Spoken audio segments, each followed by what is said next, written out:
Welcome, welcome. Thank you, family and friends. My new subscribers, my old subscribers, for what else? Joining me at Maria Loves to Talk. I'm just going to cut to the chase. We're talking about brats, bad kids, or as some people tell me, we don't call them bad kids. We say they have bad behavior. Okay, we're going to say bad behavior, demonic behavior, grown, womanish, mannish. We're talking about the Corshawnda Hatter, Hatter story that happened last week in Chicago. I believe it happened on the 17th. Did it happen on the 17th, last Monday? And the reason I didn't really want to talk about it, I shared with y'all a few months ago. What did I share with y'all? I said, do not fall asleep on these kids. Do not go to sleep with both your eyes closed. Keep one eye open, one eye closed. I said, do not turn your back on these kids of today. No, not all of them are bad. We have a lot of good, sweet, loving kids, angelic kids, kids who have integrity, who are respectful of their elders, whether it's their mom and dad, their next door neighbor, their teachers, the priests. We do have some good kids out there. Okay, so this is what we're gonna talk about. If you're not into it, you've already seen other videos. I know you guys. It's like what, 1,000? It seems like 1,000 people talking about this story. I wanted to wait because I was waiting to see if anybody was gonna be arrested. If any of the mommies or daddies was gonna, daddies, don't get me to talking about the daddies because I didn't see no men, no daddies, no papas. Okay, yeah, I'm going there. New at 5 o'clock, a 9-year-old boy is being recognized for his actions after an attack near his school on the far south side left him and his mother hospitalized. He was honored today at a community meeting. Something positive for a family impacted by an attack that's caught the attention of people far beyond Chicago. It's been a heavy week. It's a viral video that's led to demands for accountability from people across the nation, including fellow parents at Orville T. Bright Elementary School. 33-year-old Corshawnda Hatter attacked Monday while walking her two kids home from school. Hatter and her 9-year-old son left seriously injured. The video is stuck in my head. I can't get it out. The children's father, Devon Lee, was at work when everything happened. What started as students yelling and following the family quickly. I wish I was there to prevent everything. Days later, the physical and traumatic repercussions, Lee says, are very real, even as he tries to assure his son everything will be okay. Just stay strong, stay in school, be smart. That's all I want you to do. Hatter is still recovering, but the community wanted to turn heartbreak into a moment of heroism, recognizing the 9-year-old for his actions. Brave and brave. I appreciate that, and I want him to grow up to always be brave.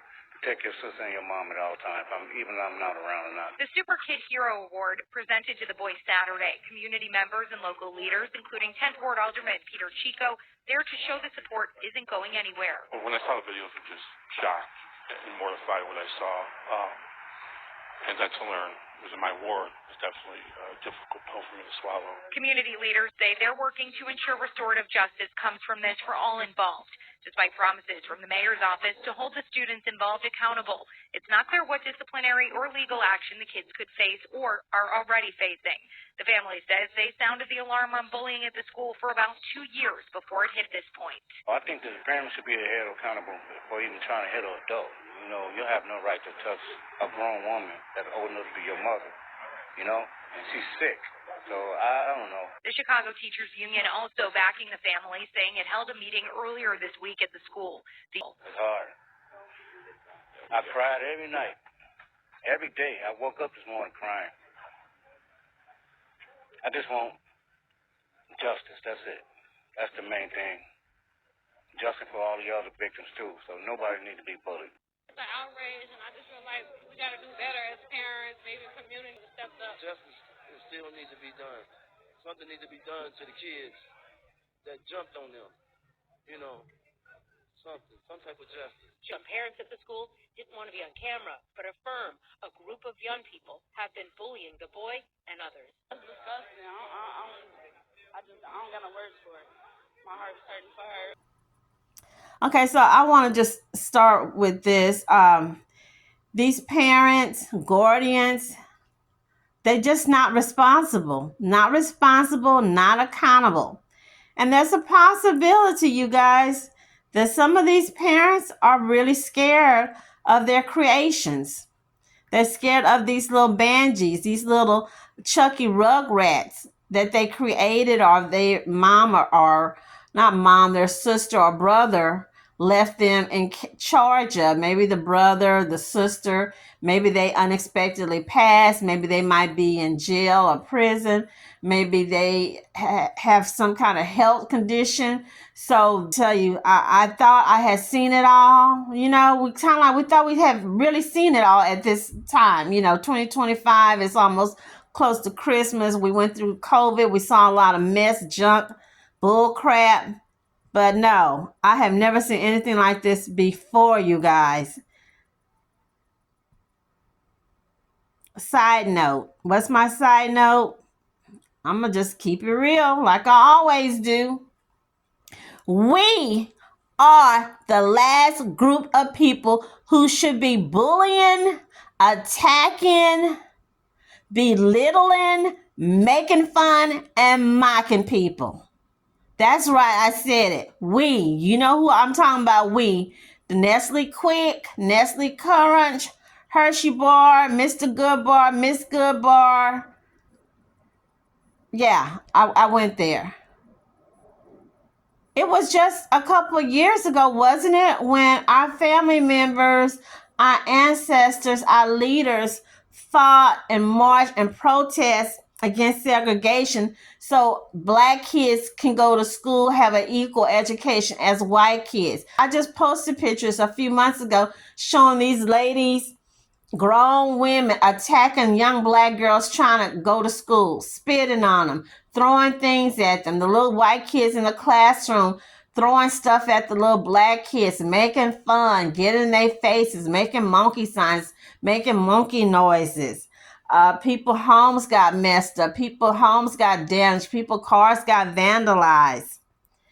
You know, I can go on and on and on. I'll just post a picture. So again, we are the last people that should be making fun, mocking disabled people, people who don't dress as well as you do, or people who speak different or have an accent or whatever.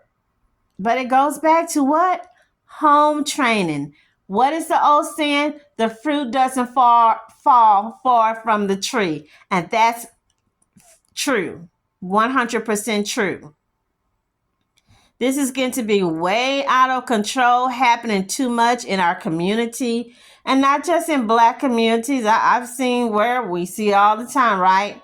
The kids, white kids go in full commando with their gun, shooting up the elementary kids, shooting up the teacher, go in, sit and wait in the parking lot at Kroger's, at Walmart, waiting for the black or the Hispanic customers to come out, shoot them up. We just saw, yes, I'm going there and I will do a video on that by itself, the little girl and her stepbrother found in the cabin, or she found deceased in the cruise cabin. The parents had them in a room. Mama always said, boys in the room with each other, girls in the room with each other. You don't have boys and girls sharing the same room, especially when they get to be teenagers and whatnot. And I'm going to tell you right off the bat, I'm going to say allegedly. I think this little boy has had other things up his mind. They have already labeled him mental. He was fighting demons. No, he was trying to grape his stepsister. That's what I think. He didn't get a chance. He was caught, didn't get a chance to throw the body overboard. Okay. So we see this with all these kids, because what did we say? The devil, that spirit, that possessed spirit can get into anybody. He will use anybody to come at you and fight the family.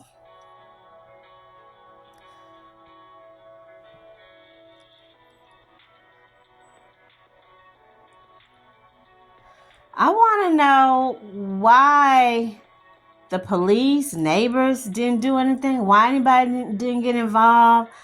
You telling me that nobody happened to notice 20 some kids stalking a woman with 2 little small kids. You guys, we're in between 3 schools. I see the kids walking. There's no way. Of course, we're here in Texas. You know how we get down here in Texas. You know, when people do things, they rob from Walmart or Kroger's.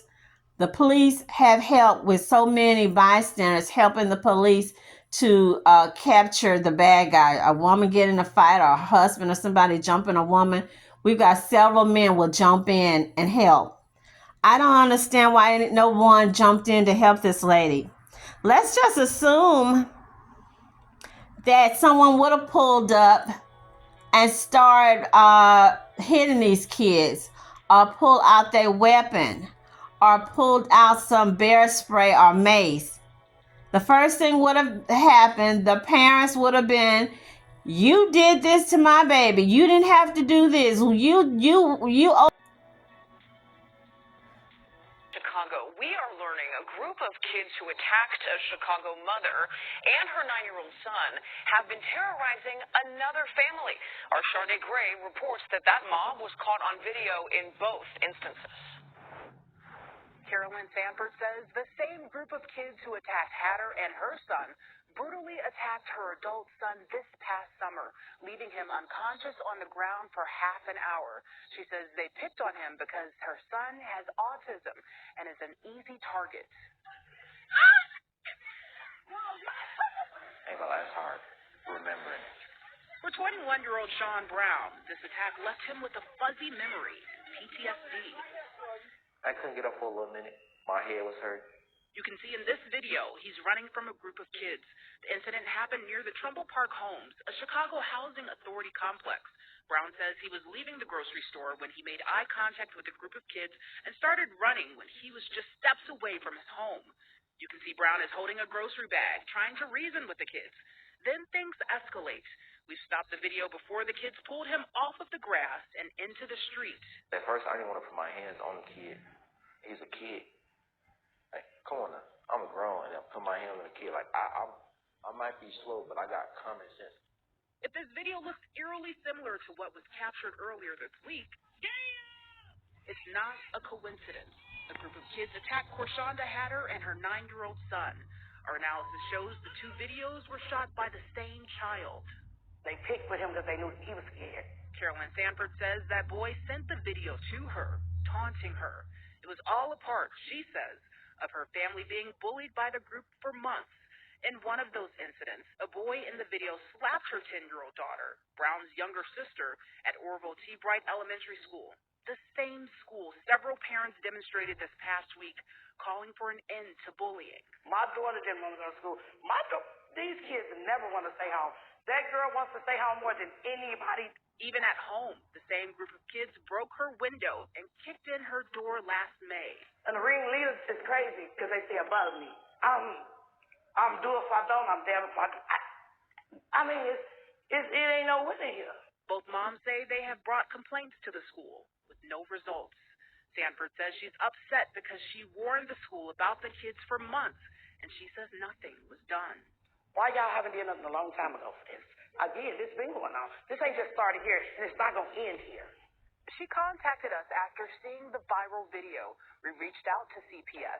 Difficult for Lakesha Graves and her daughters, who say they were attacked by a group of students who had boarded a school bus that wasn't their own and attacked them. You might as well go ahead and go home. Oh, my. You're going to go ahead and go home. No. Of course, Bedris. Might as well go ahead and go home. Get in the car. No. Go home. And then a 12-year-old rushes me, and then her friends follow up. And the boy punches my daughter in her face twice, and, from there you see them dragging me across the field by my hair. According to Cambridge Police Chief Justin Todd, 4 of the subjects were referred to juvenile services.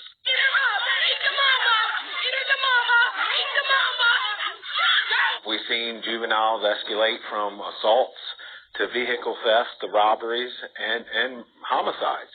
We've seen it right here in our local community, and I think we're going to continue to see it until we see a difference and a change. Grace says she met with Chief Todd and Dorchester County Superintendent of Schools, Dr. Jamil Thompson, and is working to address the violence with city leaders, but it still escapes her as to how this even happened in the first place.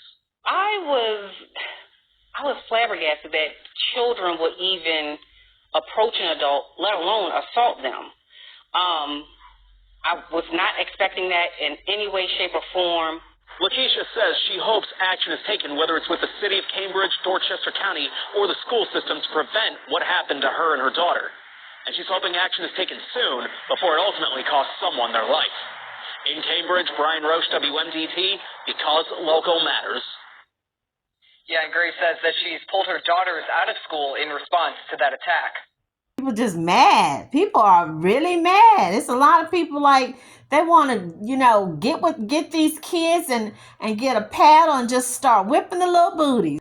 And she says she had a gun in the car, but she says she was so scared to go grab her gun, even though she's licensed to carry, because she's in school trying to get her doctorate. She doesn't want nothing on her credit. She doesn't want to be in and out of, the courthouse, because when you shoot someone, even if it's self-defense, you got to get a lawyer. You got to go to court. You got to miss days at work. Most people, good people, don't want to do that. You don't want to have somebody's blood on your hands. Even if it was self-defense, you don't want that. This lady, Miss Hatter, would have died tussling with them kids, or her son would have ran, or her little daughter would have ran into the street and got hit by a car. What if something happened to her later on? Sometimes things don't happen to these people right then and there. We already know she has sickle cell. No, she's not pregnant, so they confirmed that, and I'm kind of glad she wasn't, because she would have lost her baby with all that. But sometimes people get into these type of activities, these attacks, and they die later on. Something happened down the road, and we're going to pray that nothing happens. But what if that happened? Those kids are to blame. Those parents are to blame. All I've seen all this week, videos of the parents taking up for the kids. That's all I've seen.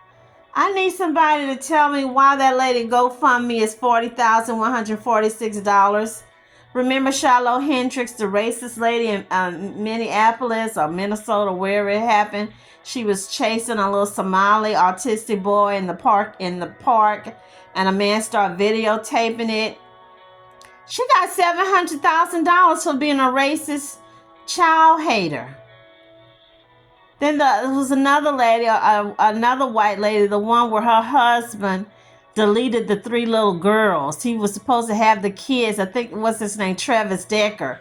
Her 3 precious little beautiful angels deleted by their own dad. They just found him a few months ago. I guess he deleted himself. But she got like, $300,000? I've said it before. Why, when black people have GoFundMe, there's not that much raised? They don't get a large donation. I know I saw people lying. Yeah, lying. I mean, y'all don't have nothing better to do, really? That she got $200,000. That somebody bought her a house. That Oprah Winfrey gave her $1 million. I saw somewhere where this rapper Osama said he was going to fly them out and take them shopping. Somebody said that was not true, that he reneged on it, allegedly. If y'all know more, let me know.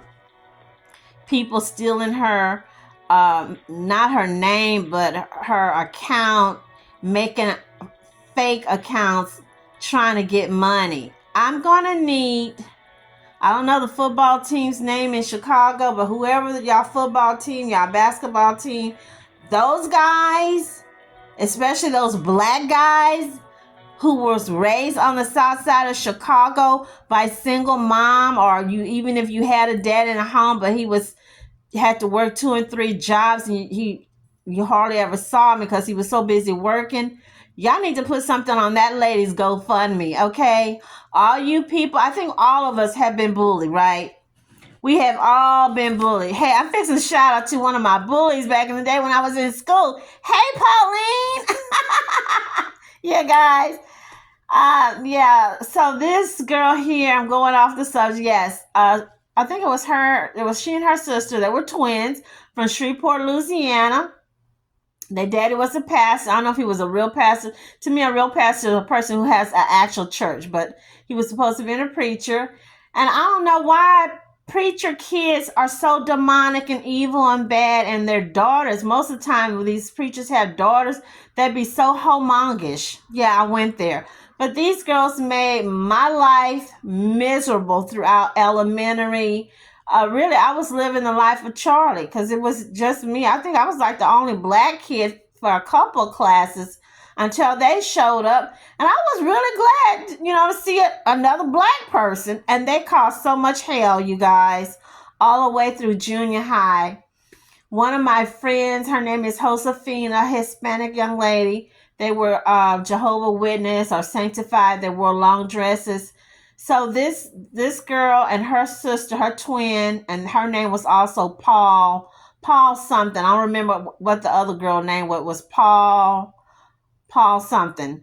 But they harassed the living daylights out of us. One time it was raining and they purposely left the window down because I was sitting in the back seat behind them.